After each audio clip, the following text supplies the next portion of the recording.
Next scene हमें 6 साल बाद का दिखाया जाता है।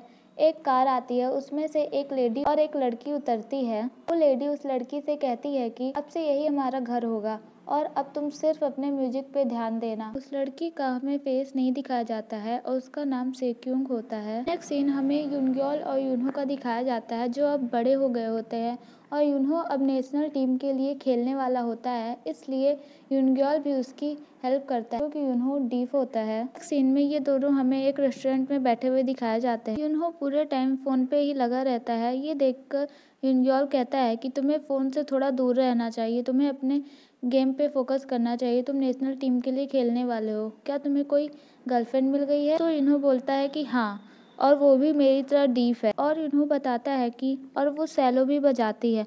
तो युनग्योल ये सुन के कहता है कि सेलो कैसे बजा सकती है, ऐसा तो नहीं कि वो सिर्फ तुम्हारे मजे ले रही हो। नेक्स्ट सीन में हमें सेक्युंग दिखाई जाती है। वो अपने फ्रेंड्स के साथ एक आइसक्रीम बार में आती है।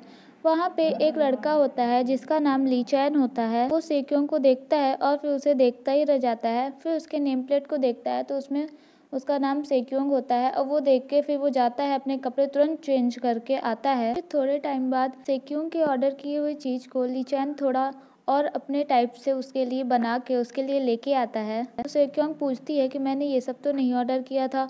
तो ली चैन बताता है कि ये मैंने लाया है तुम्हारे लिए। नेक्स्ट सीन हमें युनग्योल और युनहो का दिखाया जाता है। युनहो युनग्योल से बताता है कि वो आर्ट हाई स्कूल में पढ़ती है। तो युनग्योल उससे पूछता है कि तुम दोनों बातें कैसे करते हो? तो वो बताता है कि हम दोनों मैसेज पे बातें करते हैं। तभी उन दोनों की मॉम का मैसेज आता है, उसमें कोड 0 लिखा होता है और वो दोनों भाग के रेस्टोरेंट जाते हैं। नेक्स्ट सीन हमें ली चैन का दिखाया जाता है, जहाँ पे उसका दोस्त उसके पास भागते हुए आता है और उससे कहता है कि कोड 0। तो ली चैन कहता है तो क्या हुआ? तो उसका दोस्त बताता है कि तुम्हारी दादी यहाँ पे है। तो ये सुन के ली चैन वहाँ से तेजी से भागता है और इतना करते हुए ली चैन सोचता है कि काश मैं सेक्युंग को बता सकता कि मेरा नाम ली चैन है। ली चैन की दादी का नाम यांग ही होता है और वो ली चैन के ऊपर इसलिए गुस्सा होती हैं क्योंकि वो पार्ट टाइम जॉब करता है। फिर ली चैन उन्हें बताता है कि मैं पार्ट टाइम जॉब आपके लिए कर रहा हूँ ताकि आप खुश रहें। तो ली चैन की दादी बताती हैं कि मैंने तो तुम्हें पार्ट टाइम जॉब करने के लिए नहीं कहा था, तो तुम ऐसा क्यों कर रहे हो? और फिर उसको मारने के लिए उसके पीछे भागती हैं। नेक्स्ट सीन हमें युनग्योल के रेस्टोरेंट का दिखाया जाता है। युनग्योल और युनहो वहाँ आ जाते हैं। वो अपने मॉम से पूछते हैं कि मॉम आपने कोड 0 क्यों बोला? तो उसकी मॉम बताती हैं कि वो देखो अपने डैड को, तुम्हारे डैड अपने फ्रेंड्स को बुलाकर तुम लोगों के बारे में डींगे मार रहे हैं कि मेरा छोटा बेटा ये करता है, मेरा बड़ा बेटा वो करता है। नेक्स्ट सीन में युनग्योल के डैड ने बहुत ज़्यादा ड्रिंक कर ली होती है, इसलिए युनग्योल उन्हें रूम में लेके आता है। युनग्योल भी वहाँ से जाने लगता है तो युनग्योल के डैड उठ जाते हैं और युनग्योल का हाथ पकड़ के बोलते हैं कि मैं इन लोगों को बता रहा था कि क्या हुआ, हम दोनों हैंडीकैप है तो क्या हुआ, मेरे बच्चे बहुत ज़्यादा होशियार हैं और वो बहुत समझदार हैं।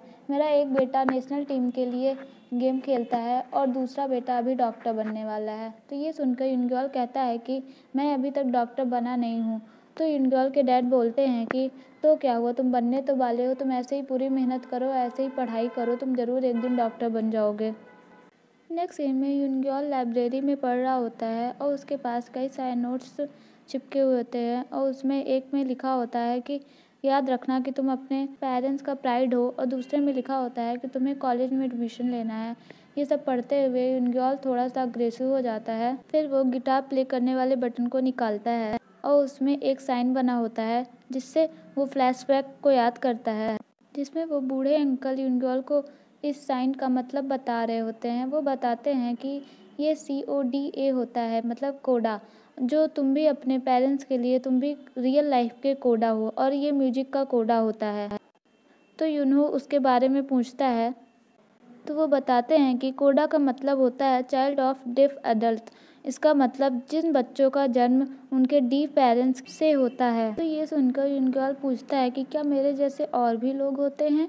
तो वो बूढ़े अंकल बोलते हैं कि हाँ जरूर, तुम्हारे जैसे और भी लोग होते हैं। नेक्स्ट सीन हमें प्रेजेंट का दिखाया जाता है। उसमें युनग्योल मास्क लगाकर एक स्ट्रीट में गिटार प्ले करता है और कई सारे लोग आते हैं, वो उसका वीडियो बनाते हैं और उसे बहुत ज़्यादा चीयर कर रहे होते हैं। और फिर वॉइस ओवर आता है कि इस तरीके से युनग्योल अपनी 2 लाइफों को एक साथ जी रहा होता है।